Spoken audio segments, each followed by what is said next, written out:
Bankruptcy या फिर दिवालियापन, ये वर्ड आपने जरूर सुना होगा। मोस्टली ऐसा तब होता है जब कोई कंपनी अपने लोन्स को टाइम पे चुका नहीं पाती और उसका कर्जा इतना बढ़ जाता है कि कंपनी के पास बैंकरप्सी फाइल करने के अलावा कोई भी रास्ता नहीं बचता है। लेकिन क्या आपको पता है कि बैंकरप्सी सिर्फ कंपनीज की नहीं होती बल्कि कंट्रीज भी बैंकरप्ट होते हैं। देखिए, जो भी कंट्रीज वर्ल्ड बैंक से या फिर इंटरनेशनल मॉनेटरी फंड यानी कि आईएमएफ से कर्जा लेती है, उसके बाद में उसको चुका नहीं पाती तो वो बैंकरप्ट हो जाती है। अब देखिए, जब भी कोई कंपनी बैंकरप्ट होती है तो या तो वो बंद हो जाती है या फिर किसी बड़ी कंपनी के थ्रू एक्वायर कर ली जाती है।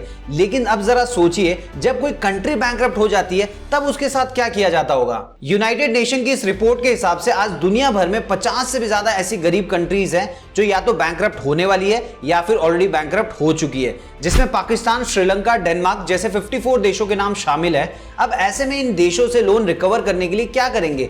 क्या इनकी जमीन छीन लेंगे या इन देशों पे कब्जा करके उनके जो बैंक्स होते हैं, गवर्नमेंट कंपनीज होती है और जो रिसोर्सेज होते हैं उनको अपने अंडर में ले लेंगे, या फिर मौके का फायदा उठाकर अमेरिका, चाइना, जापान, रशिया, ये जो पावरफुल कंट्रीज हैं, इन देशों के ऊपर हमला कर देगी और इनको एक्वायर कर लेगी? अगर आपके दिमाग में भी यही सारे सवाल आ रहे हैं तो इस वीडियो को बिल्कुल भी मिस मत कीजिएगा, क्योंकि इस वीडियो के अंदर मैं आपको मैक्सिमम सवालों के जवाब देने की कोशिश करूंगा। जैसे कि कंट्री बैंकरप्ट कैसे होती है, मेजर रीजंस क्या होते हैं, उस देश में रहने वाले लोगों के साथ क्या होता है, इसके अलावा जब कंट्री बैंकरप्ट हो जाती है तो यूनाइटेड नेशन क्या करता है, इन सभी सवालों के जवाब आपको मिलेंगे। लेकिन उससे पहले अभी तक आपने मेरे चैनल को सब्सक्राइब नहीं किया तो प्लीज सब्सक्राइब कर लीजिए, उसके बाजू जो बेल आइकन उसे भी दबा दें ताकि जब भी मैं कोई नया वीडियो अपलोड करूं उसका नोटिफिकेशन आपको सबसे पहले मिल जाए। नमस्कार दोस्तों, मेरा नाम है रजनीकांत शर्मा और आज के वीडियो के अंदर हम बात करने वाले हैं कंट्रीज की बैंकरप्सी के बारे में। देखिए, आज के टाइम पे हर कंट्री अपनी जीडीपी और इंफ्रास्ट्रक्चर को स्ट्रांग करने के लिए देश में रहने वाले लोगों से टैक्स वसूल करती है और जितना भी टैक्स आता है उसका इस्तेमाल देश के डेवलपमेंट के लिए किया जाता है। लेकिन सिर्फ टैक्स के दम पर देश का डेवलपमेंट करना पॉसिबल नहीं होता, इसलिए मोस्टली सभी देश आईएमएफ या फिर वर्ल्ड बैंक से लोन लेते हैं, जिसे एक्सटर्नल डेट कहा जाता है। इस वक्त इंडिया के ऊपर 610.5 बिलियन डॉलर से ज्यादा का कर्जा है, जो हमारी टोटल जीडीपी का 19% है। India world wide external debt की लिस्ट में 17वें नंबर पे आता है। आज दुनिया में सबसे ज्यादा कर्जा यूनाइटेड स्टेट और यूनाइटेड किंगडम ने लिया हुआ है। अगर मैं यूनाइटेड स्टेट की बात करूं तो उसके ऊपर इस वक्त 31 ट्रिलियन यूएस डॉलर का कर्जा है, जो उनकी जीडीपी का 121% है। वहीं यूनाइटेड किंगडम की बात की जाए तो उसके ऊपर 8.73 ट्रिलियन डॉलर का कर्जा है, जो कि उनकी टोटल जीडीपी का 273% के आसपास है। जबकि पाकिस्तान, श्रीलंका, फिलीपींस, डेनमार्क, ये तो ऐसे देश हैं जिनके ऊपर हमसे बहुत ही कम कर्जा है। इस वक्त पाकिस्तान के ऊपर 122 बिलियन डॉलर का कर्जा है, जो कि उसकी टोटल जीडीपी का 43% है। वहीं अगर मैं श्रीलंका की बात करूं तो उसके ऊपर 46.6 बिलियन डॉलर का कर्जा है, जो उसकी टोटल जीडीपी का 68% है। अब सवाल यह उठता है कि जब इन देशों के ऊपर कर्जा हमसे कम है तो फिर ये बर्बाद क्यों हो रहे हैं? देखिए, देश की तरक्की के लिए लोन लेना कोई गलत बात नहीं है, क्योंकि आज के टाइम में सिर्फ हांगकांग को छोड़कर सभी देशों ने वर्ल्ड बैंक और आईएमएफ से कर्जा लिया हुआ है। अब जब कर्जा लिया है तो उसे पे भी तो करना होता है। आज के टाइम में ऐसी कई सारी कंट्रीज है जो कर्जे की इंस्टॉलमेंट को टाइम टू टाइम पे करती है, जैसे कि अमेरिका, चाइना, इंडिया, रशिया और भी कई सारे देश हैं। वहीं ऐसे भी कई सारे देश हैं जो कर्जा ले तो लेते हैं लेकिन उसका इस्तेमाल देश की ग्रोथ के लिए नहीं बल्कि पर्सनल यूज के लिए करते हैं, जिससे उस देश में करप्शन फैलता है और डेवलपमेंट ना के बराबर होती है। अब जब देश में डेवलपमेंट नहीं हो रहा है तो उनके पास पैसे भी नहीं आएंगे, और जब पैसे नहीं आएंगे तो वो लोन की इंस्टॉलमेंट टाइम पे कैसे भर पाएंगे,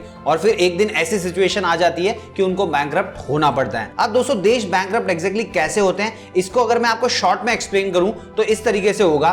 देखिए, सबसे पहले वहां की सरकार वर्ल्ड बैंक या फिर आईएमएफ से बात करती है कि हमको हमारे देश में ये डेवलपमेंट और इनोवेशन करना है, जिसके लिए हमको XYZ अमाउंट की जरूरत है। और जब एक बार पैसा मिल जाता है तो उस पैसे का बड़ा हिस्सा वो पॉलिटिशियन अपने ऊपर खर्चा करने लगते हैं। अब लोन लेकर खर्चा तो बढ़ा लिया, लेकिन बिना डेवलपमेंट और इनोवेशन के इनकम कैसे बढ़ेगी? अब दोस्तों, किसी देश ने एक बार ऐसा किया तो ठीक है, लेकिन अगर हर सरकार ऐसे ही करेगी तो देश का खर्चा तो बढ़ते जाएगा लेकिन इनकम उतनी की उतनी ही रहेगी। अब जब ज्यादा पैसे इनोवेशन या फिर प्रोडक्शन क्वालिटी को इंप्रूव करने पे खर्चा नहीं किया तो एक्सपोर्ट भी नहीं बढ़ पाएगा, और किसी भी देश का फॉरेन रिजर्व तभी बढ़ता है जब एक्सपोर्ट बढ़े और इंपोर्ट कम हो। अब लोन का इंस्टॉलमेंट तो फॉरेन करेंसी में ही पे करना पड़ेगा, तो ऐसे में फॉरेन रिजर्व खाली होते जाएगा और करेंसी की वैल्यू गिरने लगेगी। करेंसी की वैल्यू गिरने से अब आपको ज्यादा कर्जा चुकाना पड़ेगा, क्योंकि हो सकता है पहले $1 की कीमत 100 हो, लेकिन करेंसी की वैल्यू गिरने से अब $1 की कीमत 120 हो जाएगी। तो दोस्तों, बाकी का कैलकुलेशन आप खुद समझ गए होंगे। उसके बाद में धीरे धीरे लोन के इंस्टॉलमेंट फेल होने लगती है, जिसकी वजह से फाइन और एक्स्ट्रा इंटरेस्ट पे करना पड़ता है। ऐसा करते करते देश जो होता है वो डेट ट्रैप में फंस जाता है और उसके बाद में बैंकरप्ट होने की कगार पे पहुंच जाता है।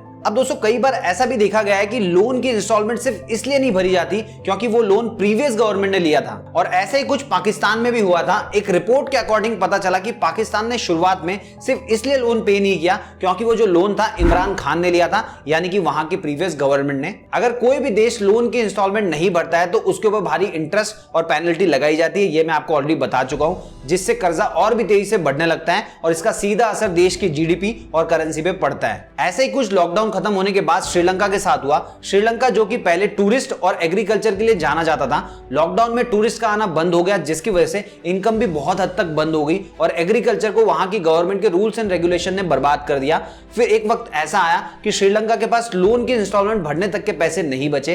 पैसे की कमी के कारण श्रीलंका की जीडीपी और करेंसी दोनों की वैल्यू कम होती गई और आज पूरा देश बैंकक्रप्ट होने की कगार पे आके पहुंच चुका है। अब आपके दिमाग में डाउट आ रहा होगा कि करेंसी तो हर देश खुद छापता है, अगर पैसे की कमी हो जाए तो वो फिर से छाप सकता है, उसमें प्रॉब्लम क्या है? प्रॉब्लम यह है कि जरूरत से ज्यादा नोट छापने की वजह से करेंसी की कोई भी वैल्यू नहीं रह जाती और उस देश में इन्फ्लेशन बहुत ही तेजी से बढ़ने लग जाता है। इसे समझने के लिए जिम्बाब्वे का एग्जांपल ले सकते हैं। इसने कर्जे से निपटने के लिए 2017 के बाद से ही बड़े पैमाने पर नोट छापना शुरू कर दिया और कुछ ही दिनों में ऐसी हालत हो गई कि जिम्बाब्वे में महंगाई आसमान छूने लगी। दोस्तों 2008 में जिम्बाब्वे के अंदर महंगाई 23 करोड़ 10 लाख % की ग्रोथ से बढ़ी। मतलब आप यूं समझ लीजिए, जो सामान 10 रुपए में मिलता था उसकी कीमत 10 लाख से भी ज्यादा हो गई। और दोस्तों आज के टाइम में सिचुएशन ऐसी है कि जिम्बाब्वे हाइपर इन्फ्लेशन का शिकार है। इसके अलावा दोस्तों लॉकडाउन खत्म होने के बाद में हर देश में जो महंगाई बढ़ रही है, इसकी सबसे बड़ी वजह है जरूरत से ज्यादा करेंसी को छापना। अब हो सकता है आप सोच रहे होंगे खुद के देश में जरूरत से ज्यादा नोट छापने से दुनिया भर में महंगाई कैसे बढ़ जाती है। अगर आप ये जानना चाहते हैं तो मुझे कमेंट करके जरूर बताइएगा।